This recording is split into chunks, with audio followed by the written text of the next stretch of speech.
What up, Fight World? It's your boy Ego, and I'm back with some more boxing. Had to wake up this morning to watch the Adonis Stevenson fight that I DVR'd last night. Went out to eat, went on a little date, um, went to the movies. I seen that. This is Jason Statham, that Home Front with James Franco. I didn't know Sylvester Stallone wrote the screenplay and I think produced it. Also, terrible news. Just want to give a moment of silence to Paul Walker, the actor from the Fast and the Furious. There's another movie he's in called Running Scared. Excellent film. Um, Died in a car crash. She was, I guess, the passenger in a Porsche that wrapped around and hit a tree or a pole, and the car was totaled, and both passenger and driver were killed. So definitely send my prayers and my regards to Paul Walker's family and anybody else involved, the driver. Um, as far as the Adonis Stevenson fight and the Kovalev fight, damn, my predictions were right. It's funny. Like I told you guys, this wasn't a hard prediction for me to make, so I'm not gonna go overboard. To me, it wasn't like a Lucas Matisse, Danny Garcia, where tons of people were split. But there were a couple of people on my page who were like, "Oh, you're not giving Ishmael credit. He has an amateur and he could control opponents and all kinds of shit." Yeah, he controlled Kovalev pretty well in the second round when he got blasted out of this fucking planet. Um, that amateur experience, that's all great. The height advantage. Um, he fought at heavyweight, I believe, at one point of his career. That's great. Still got bodied and destroyed by Kovalev.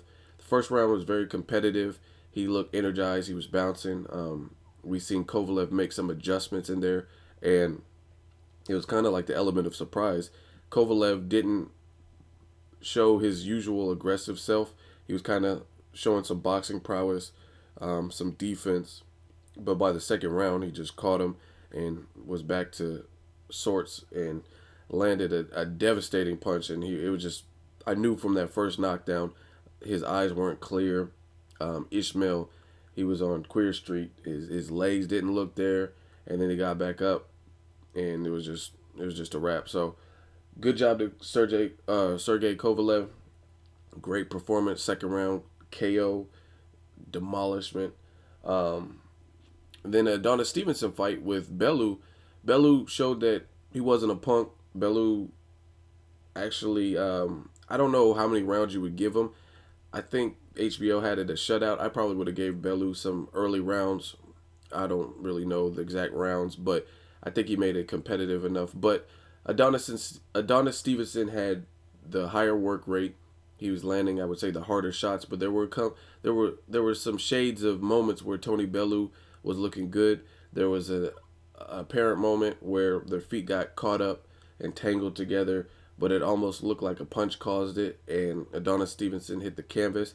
I think Adonis Stevenson was at times frustrated before the knockout. He was able to eventually knock Tony Bellew out in the sixth round, but I seen some moments where Stevenson had a different style of opponent. Tony Bellew, he mentioned, and they said on the telecast that he said, even if I get knocked down, give me a chance, give me a shot. This is my whole life.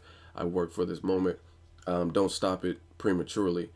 Um, so Tony Bellew showed that he was a mandatory for a reason. He had worked up to this moment, and he was trying to take that shot. Ultimately, the left hook or the left hand of Adonis Stevenson was too much power. So he was able to get him out of there in the sixth round. But it was a lot more of a puzzle for Adonis Stevenson than perhaps a Tavoris Cloud.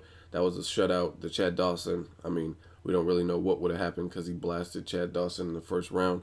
Um, so in recent memory, this was an opponent that actually made Adonis Stevenson work, I would say, harder. Tavoris Cloud, Bernard Hopkins already showed the blueprint to beat a guy like that. If you could stay away from his power and cause him to not get off his offense and force him to constantly reset till he can never let his hands go, then you're winning. Especially when you look at it, Donna Stevenson has more power than Bernard Hopkins. So Bernard Hopkins, just from age and being fluid, light on his feet, and being a veteran, was able to do it.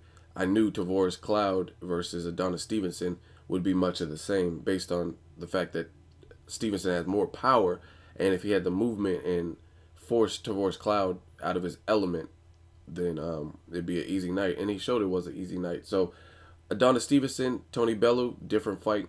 Bellew was fighting smart in terms of using his height as an advantage. If you look at Stevenson, he's a real short, like real compact, stocky type of fighter. Probably 5'10 and a half, 5'11, right around there. Bellew was 6'2", 6'3", and he used his height to his advantage. He used boxing. Early, he was staying out of the way of a lot of power shots, causing Stevenson trouble to cut off the ring. So it was a good fight. It was a good test. It was a good puzzle for Stevenson. He did get the job done in the 6th round. After Max Kellerman was talking to Stevenson, he said he's going to take a vacation because he fought 4 times this year, and he needs a break. And in all honesty, Stevenson didn't sound too thrilled about fighting Kovalev.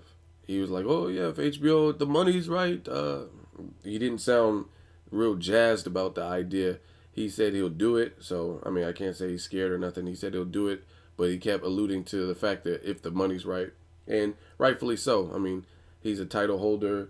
He's working his way up. Boxing is a business, whether you like it or not. This is his livelihood, the livelihood of his family, and Kovalev is a serious contender, or not even contender, serious opponent in general.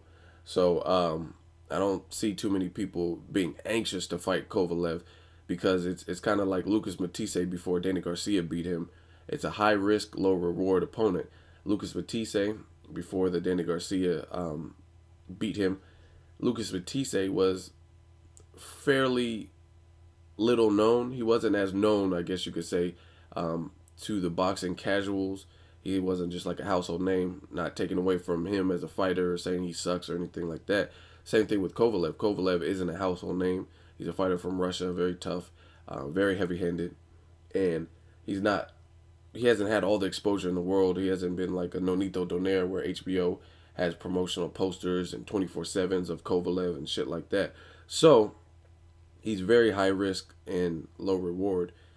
The high risk is you could get knocked the fuck out like Ishmael did, and the low reward is even if you beat him, to the casual fans they may not know who he is and that kind of thing. So I want to see it personally. Stevenson has strong. Their patterns have been very similar recently. Their paths, I guess. So it's about time that they collide. They're both showing their power. They're both fighting actively, fighting multiple fights in a year. They're both showing that they're tough and having steady, sturdy competition in front of them. It's not like they're fighting smaller men. In fact, like Stevenson and Kovalev tonight, or when they fought people who were physically just as big, if not bigger, in measurements and height and stuff like that. I think Bellew had 1 pound weight advantage. He rehydrated to like 190, and I think Stevenson was 189. So they're not fighting guys, bringing up guys from 168 and then fighting them or whatever. But Stevenson, like I said, he didn't sound too thrilled about fighting Kovalev. He said, "Oh, the fans want Carl Froch, Bernard Hopkins." Bernard Hopkins will be more difficult to make because Bernard Hopkins has his business over there with Showtime. Plus, he's a part of Golden Boy and HBO and Golden Boy. We all know how that Cold War is. So it was weird because when he said that, the crowd didn't really react. Like, I don't know how many people. I don't know about anybody else in Quebec or anything like that, but there's no way on earth I would rather see Carl Froch, especially right now after Carl Froch had all he can handle from Groves and in a bullshit stoppage. There's no reason on earth I would rather see Carl Froch than Kovalev and Stevenson at all.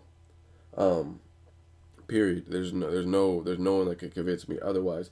I'd rather see Chavez Jr. fight Carl Froch, something like that, or a rematch with Groves. But I would never pick Carl Froch versus Stevenson over Kovalev and Stevenson. It just, no, it wouldn't happen. That's a far more intriguing match. Like I said, they're on the collision course. They're both on the same doubleheader. It makes the most sense. Let's see it. Another thing is Andre Ward. A lot of people are saying Andre Ward needs to move up. 175 is looking very fucking tough. Not saying I don't have faith in Andre Ward, but I'd be really anxious to see how he looks in there with some of these guys if they continue on this path. because they're looking like a freight train. And he hasn't showed all of the power at 168. Like I don't think he's the hardest puncher at 168, but where he does excel is his boxing prowess, his ring intelligence, just being a smart overall fighter, being defensive minded. So I'd be anxious to see how he looks against a Kovalev or a Stevenson who may or may not respect his power. I don't really know. I never got hit by the dude, but if they don't respect him, then like his power, then it's going to be very interesting because they're fighting again bigger guys, guys that are bigger than them. As far as Stevenson versus Kovalev, great fight, make it happen. It's a fight where I mean you guys just fought on the same card for God's sake, so it's a fight where we don't have to worry about the Cold War between the two networks and the two companies like Pacquiao and Mayweather. Who knows if that fucking fight will happen? Pacquiao versus Bradley. Who knows? Or excuse me, Mayweather versus Bradley. Who knows if that fight will happen based on obvious reasons. But this fight can and should happen. So let me know what you guys think. As always, hate, comment, or subscribe. Till next video, it's Ego signing off.